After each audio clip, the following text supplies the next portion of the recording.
قد كفاني علم ربي من سؤالي واختياري فدعائي وابتهالي شاهد لي بافتقاري قد كفاني علم ربي من سؤالي واختياري فدعائي.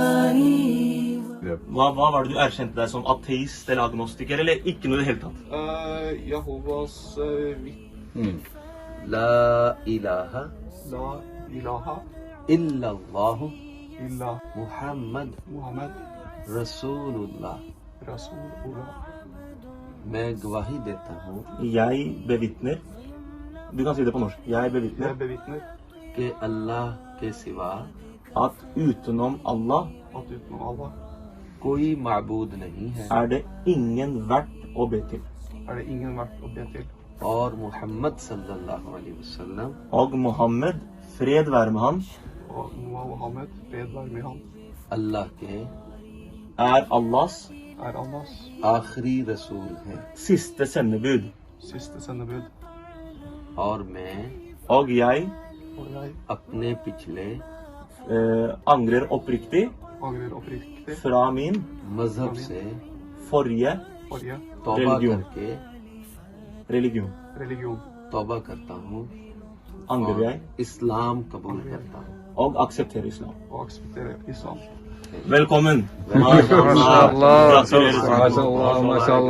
Mashallah. आपको इस मजहब में इस्लाम में इस्तिकामत अता फरमाए। Han sier gratulerer, jeg ønsker deg hjertelig velkommen, og jeg ber om at Allah skal gi deg standhaftighet og denne riktige troen. और ये भी कह लें कि हजरत ईसा अलैहिस्सलाम Du kan også si det. Ok, du må gjenta hva det er. Og profeten Jesus Og profeten Jesus अल्लाह के प्यारे नबी हैं er Allahs elskede profet.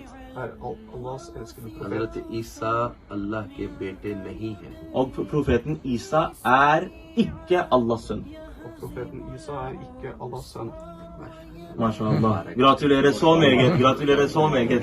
अल्लाह पाक। एक नाम अगर मैं Gi kutt navn, det तो er नाम et islamsk navn også, i tillegg til Knut. Og du må ikke registrere det, men det er bare sånn en sånn fin greie. Ok? Han vil gi et forslag, er det greit? Ja. नाम Mohammad Navnet blir Mohammed. और आज 25 सफर है तो अहमद रजा Mohammed Ahmad Raza. Jeg kan skrive det til deg. Ok? Mashallah. من سؤالي واختياري فدعائي وابتهالي شاهد لي بافتقاري لم أزل بالباب واقف فارحما ربي وقوفي وبوادي الفضل عاكف فأدم ربي عكوفي ولحسن الظن لازم وهو خلي وحليفي